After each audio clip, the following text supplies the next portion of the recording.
Hello guys, welcome back to my channel. ഇന്ന് നമ്മൾ ആട് 3ന്റെ ഒഫീഷ്യൽ ട്രെയിലറിനെ കൊണ്ടാണ് റിയാക്ട് ചെയ്യാൻ പോകുന്നത്. ഷാജി പാപ്പനും പിള്ളേരും മൂന്നാം വരവ് വന്നിരിക്കുകയാണ് ഗൈസ്. എന്തായാലും ഇതൊരു യമണ്ടൻ സംഭവമായിരിക്കും. ട്രെയിലർ റിയാക്ഷനിലോട്ടേക്ക് നമുക്ക് കടക്കാം.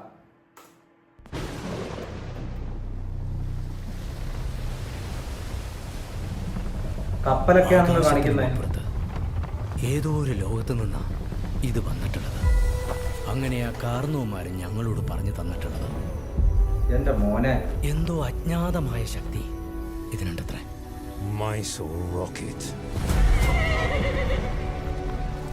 ഇതന്വേഷിച്ച് പല ദുഷ്ടശക്തികളും ഇതെന്താണ് സംഭവം? കാലങ്ങളിലും വരും.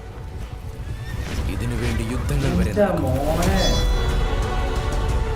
Mark my words, this bridge is going to change our fortunes. ഈ പുഴയ്ക്ക് പുറകിലൂടെ നാഗത്താം പാലത്തിന്റെ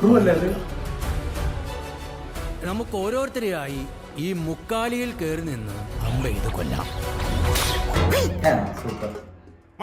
വിജയ് ബാബു, വേണുകുണ്ണപ്പള്ളി, വിനായകൻ. എന്റെ മോനെ, ഇതൊരു 250 കോടി അടിക്കാൻ പോവാണ് guys.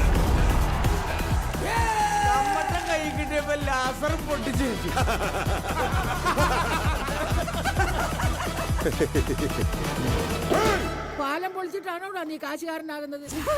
പാഷാൻ ആളുകൾ വിളിക്കും ഹൈ റേഞ്ചിന്റെ ചെഗുവേരെ. ഇനിയാണ് നമ്മുടെ പ്ലാൻ തുടങ്ങുന്നത്. മ്യൂസിക് വയലൻസ് വേണ്ടെന്ന് 100 തവണ ഞാൻ പറഞ്ഞതാണ്. ജീവൻ മാറുന്ന പോരാട്ടം. ഹൈ ബഡ്ജറ്റ് സംഭവം guys, ഹൈ ബഡ്ജറ്റ് സംഭവം. പോരാടാനുള്ള സമയം സമാഗതമാകും.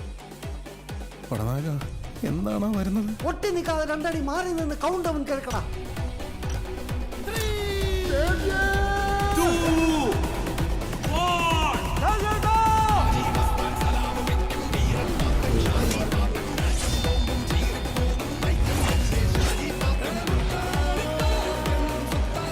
മമ്മൂക്ക വില ഓൾറെഡി അങ്ങനെ വേണ്ടി കൊടുത്തിട്ടില്ല. മനസ്സിലായോ സാറേ?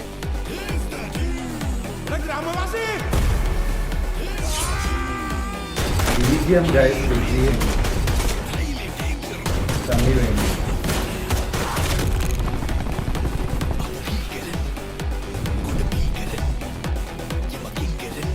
ആ സൈറൻ ഉണ്ടോ?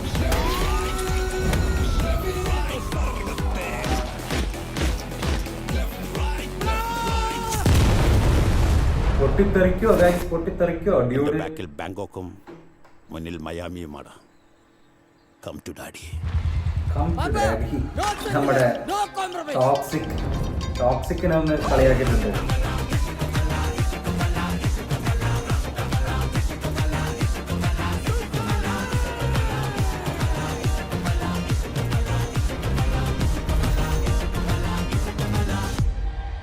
പാർട്ട് 1 ഇനി അപ്പൊ പല റൈഡും ഉണ്ടാവോ?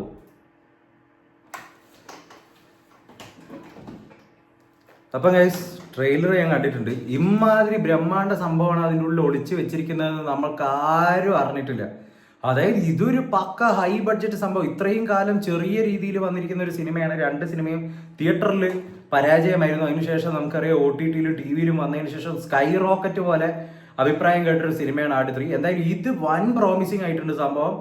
ഓരോ ക്യാരക്ടേഴ്സിനെയും കാണാൻ വേണ്ടി അടിപൊളിയായിട്ടുണ്ട്. ഷാജി പാപ്പൻ, വിനായകൻ, അതുപോലെ തന്നെ നമ്മുടെ അറക്കിൽ അബുവിനെ കണ്ടതായിട്ട് ഓർമ്മയില്ല. കുറേ സംഭവങ്ങൾ അതിൻ്റെ ഇടയിൽ പഴയ പോർച്ചുഗീസ് കാലഘട്ടമൊക്കെ കാണിച്ച് അതെന്താണ് ഫാൻറ്റസി ആണോ എന്താണ് സംഭവം അതിൻ്റെ നമുക്കറിയില്ല. എന്തായാലും സിനിമ കണ്ടാലേ മനസ്സിലാവും. പക്ഷെ ഇതെന്തായാലും ഇനി ഈ ചാപ്റ്റർ തന്നെ 2-3 വരാൻ സാധ്യതയുണ്ട് എന്ന് എനിക്ക് തോന്നുന്നത്. എന്തായാലും വിജയ് ബാബുവും വേണു കുന്നപ്പള്ളി അതാണ് രണ്ടാളും കമ്പൈനായിട്ട് ബിഗ് ബഡ്ജറ്റ് പടമായതുകൊണ്ടാണ് ഇത്രയും വലിയ സ്കീമിൽ ചെയ്തിരിക്കുന്നത് തോന്നുന്നു. എന്തായാലും കിണ്ണം കാച്ചിയ ട്രെയിലർ സംഭവത്തിന് വേണ്ടി ഫുൾ ഓൺ വെയിറ്റിംഗ് ആണ്. നിങ്ങൾ ട്രെയിലർ കണ്ടിട്ടുണ്ടെങ്കിൽ നിങ്ങൾക്ക് എന്താണ് തോന്നുന്നത്? നിങ്ങൾക്ക് ഇതിലത്തെ ഫേവറേറ്റ് ക്യാരക്ടർ ആരാണ്? ഫേവറേറ്റ് ആയിട്ടുള്ള BGM ആരുടെയാണ്? ഏത് ക്യാരക്ടറിൻ്റെയാണ് നിങ്ങൾക്ക് ഏറ്റവും ഇഷ്ടം എന്ന് വെച്ചാൽ അതും കമൻസ് ആയിട്ട് ഇട്ടു. അതുപോലെ തന്നെ വീഡിയോ ഇഷ്ടപ്പെട്ടിട്ടുണ്ടെങ്കിൽ please do subscribe guys. Will come with another video next time. Until that, take care guys and bye by.